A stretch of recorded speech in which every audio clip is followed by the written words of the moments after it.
I think one of the biggest criticisms of non-binary people that I personally see is that we're super cringy and super emotional, and we get so pressed about people not using our right pronoun, which kind of like the smallest thing about being non-binary, but whatever. So today we're going to be diving into non-binary TikTok just to see exactly how cringy non-binary people are online, to see if conservatives are actually right about this. Guarantee you they're not. Let's find out. Mostly because I love watching non-binary TikToks, and I'm gonna make y'all watch them with me. But before we get into the video, I just want to remind you to like, comment, subscribe for that cat behind me. I'm joking. No, I can't control this thing. But yes, if you want to join a lovely queer community, be sure to do all those wonderful things so you can check me out and we can grow and be lovely. So without further ado, let's get into those TikToks. This is my impression of what trans influencers 6 years ago sounded like. Why are you non-binary if you're not androgynous? It's so I true. have internalized transphobia. Is they, them a valid pronoun? I make fun of literal children on the internet. If you don't have dysphoria, you're faking it. I hate people for exploring their gender. It's so true though. And like, okay, it's so sad because like I have to confess, I did have a time where I followed these trans influencers as well, which sucked because as a non-binary person, hearing binary trans person be like, oh, you're not valid because of this, this, and this, really did a number on me. And why I was listening to people like younger than me, I'll never fucking know. But this is so accurate and it's so sad, and I feel like we're kind of going back to that a little bit with a lot of the things that have been going on and that I've personally been seeing a lot of online recently. But I really hope we can kind of combat that a little bit and like not regress that far back into the discourse going on in the trans community about non-binary people and like the validity of being a trans person if you don't experience this, and this. Because it's so toxic and it's just a divisive way to keep our community apart personally. So, but yeah, I definitely agree with that because this was very much a thing on the internet about 6-7 years ago. What it's like for me to try to find like a hairstyle that's gender affirming. So that video was 3 months ago, and I have since found a hairstyle that's gender affirming. It looks so good. But I just wanted to come back in the same sweater to share something that I didn't consider before getting an afro mullet, and I think it's probably good to know before getting one. Your confidence is just going to go through the roof, and you're going to become insufferably hot. It's true. It just comes with the territory. So if that affects your decision to get one or not, it's up to you. I just wanted to let you know. I absolutely adore this content creator. Their name is Brit Jack. I'll link them down below. Yeah, I definitely love the very first video, and I believe they've talked about it before, how it is being a Black person who is non-binary and the struggles that they go through with presentation and that kind of thing. So definitely give them a watch because their content is great and it definitely shows a completely different side of non-binaryism. Being non-binary than what you normally see. I believe they had a video talking about how hard it is to find a hairstyle for non-white hair to be gender affirming, and how a lot of non-binary people that you see, because most of the non-binary people you see are white, because that's how algorithms work. Gotta love perpetuating white supremacy bullshit with algorithms. Talking about how it's really hard to find an androgynous hairstyle with textured hair and having it being perceived as messy, as opposed to when white non-binary people do it, it's seen as cool and styled and all that kind of thing, and just the differences between their experiences as opposed to white non-binary folks. So yeah, definitely go check them out. They make really great content. So I just wanted to highlight that because of what they talk about. I think it's really important to share BIPOC non-binary experiences because a lot of what you do see online is white non-binary experiences. If you want to know what it's like to be trans and work with children but not pass as the gender you identify with, let me tell you. I work with preschool age children, about 3 to 4 years old. I guess my boss sent out an email to like the staff and the parents of my room, letting them know that I'm trans and like what pronouns I identify with and stuff. My coworker is great. She has never misgendered me. And when I'm in different rooms, some of the kids will ask me like, are you a boy or a girl? Because I've had kids confused before. But it's short enough that it applies to the kid's logic of like boys have short hair and girls have long hair kind of thing. On my first day in the room, one of the kids asked me how I'm a boy if I have this thing. And then she pointed at like her nose where my piercing is. I've actually had kids correct other kids on my pronouns, saying that he's not a she, he's a boy, and like correct other kids. It's so cute. I've seen parents correct their kids too. The other day I was leaving work at the same time as one of the kids, and she was talking about me to her mom, and she was like, yeah, like, no, but she doesn't, whatever, and then the mom was like, yeah, like, he doesn't do whatever, and like kept talking, and I was like, that's just so nice. No one's made it like an issue. We're still like having these conversations, which is literally the sweetest thing ever. Like on one of my like first days, one of the parents dropped off her daughter, and she asked me if her daughter had called me a girl the day before, because apparently, I guess, she had told her mom that.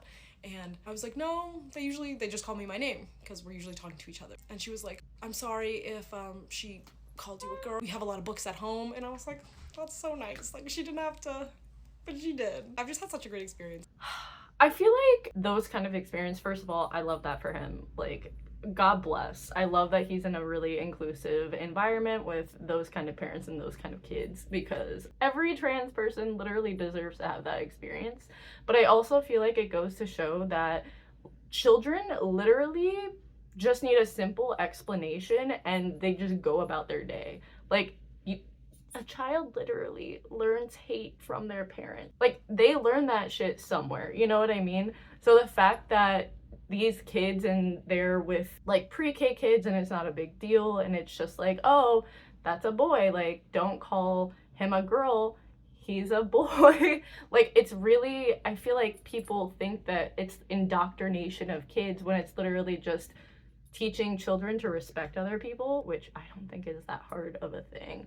But yeah, it's really simple and it doesn't have to go beneath that. Like, people think we're like saying all of these things and trying to tell children all about everything, when it's literally just like, no, that's a boy, that's a girl. Sometimes someone who was assigned female at birth is a boy, and vice versa. And sometimes there are people who aren't either. Not that hard. And I think it's really sweet, especially when kids like get it and they're like, no, you're wrong. It's so cute.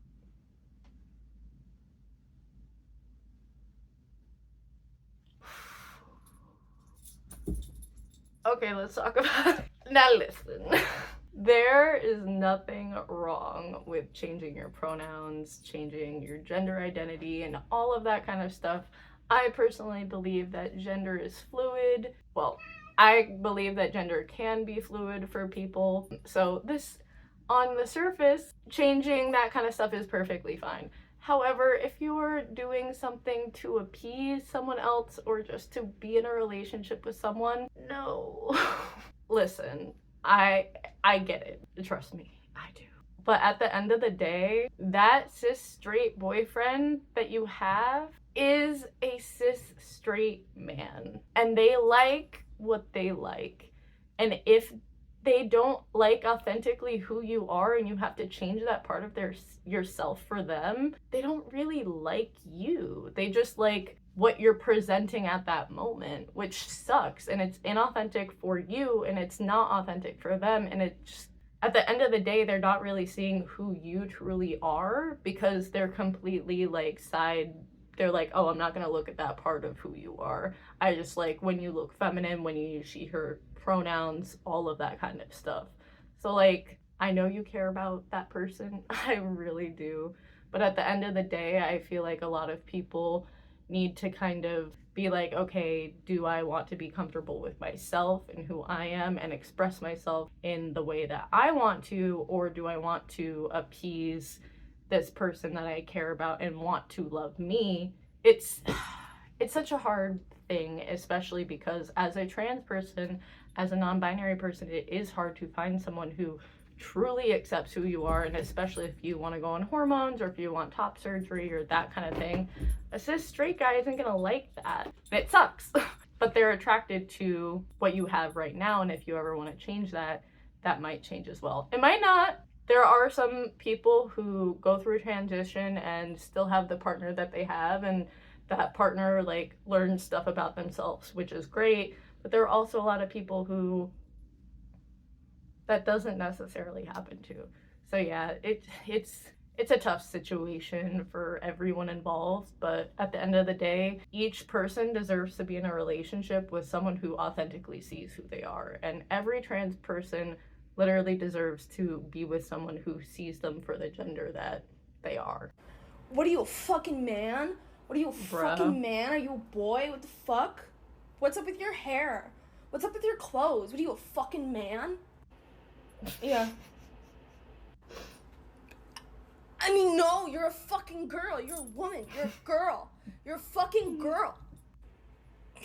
Yeah. Yo. Yeah. When you agree with them, you're an it. You're not even a person. You're a fucking it. You're a thing. Oh my god, right again, man. Thanks. Right again. You're a fucking animal. Shit, man. How'd you fucking know? no. Oh my god. Yo, the furry had me. Yo, the furries always get me. That's wild. I love that. Oh my god. Yo, these hate comments are crazy. I literally, like, on the daily will get, you'll never be a man, you'll never be a woman. And it's like, yeah, like, I'm not, no. That was top tier. I was not expecting that whatsoever. I don't get this. Like, I really don't get how another trans person can say this to another trans person. Again, it just simply boils down to the fact that, like, you're trying to make someone else happy because you care about them and you love them and all of that stuff. But, like, authentically, at the end of the day, you are who you are. And you shouldn't have to change who you are for another human being. You shouldn't have to change who you are to have another person love you and respect you. And it just sucks. And, like, I don't get how another trans person, another binary trans person could do this to a binary trans person. Like, you should know what it feels like to have that kind of, like, I'm not being treated or seen how I am or who I am, and then you go and inflict that on another trans person. Like, it's just so weird to me. Like, it's not mathing for me whatsoever. And, like, I feel like I've seen that happen multiple times where, like, a trans person will come out to their, like, trans partner and they'll be like, nah, you're just non-binary or whatever. And it's just like, believe your partner. Or if you're just not attracted to the gender that they are, let them know in the beginning and be like, hey, listen, I'm just not attracted, and break up, because at the end of the day, it's going to be better for both of your mental health. Yeah, I don't get why trans people do this to other trans people. It just doesn't compute.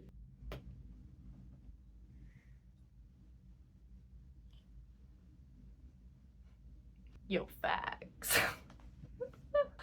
I love that. I think that's one of my favorite things in the world. And I feel like, again, that kind of shows, like, how people are attracted to people. Like, I feel like, for me personally, a lot of the time, gender doesn't come into it a lot, because I feel like everyone has that, like, one, I don't want to say exception, but, like, they meet someone of a gender that they're like, oh, I don't necessarily, like, vibe with or whatever.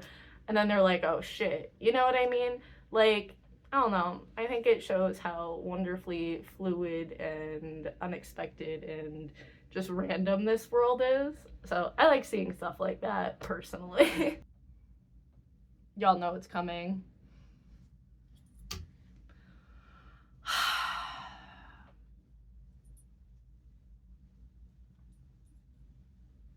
I'm so gay.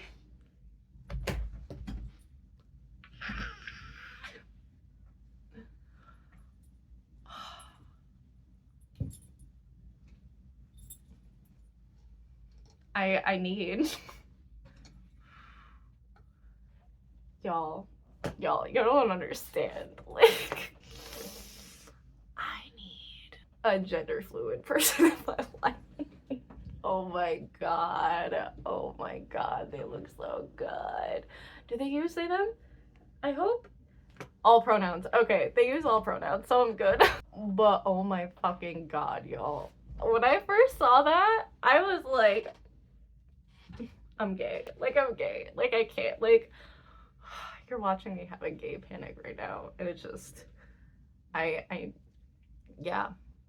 I need a gender fluid person in my life. Thank you all so much for watching. Let me know in the comments down below if you thought any of these were cringe. I really don't understand why conservatives get on trans and non-binary people on the internet for being so cringy. I think it's ridiculous. I think they're cringy, but whatever.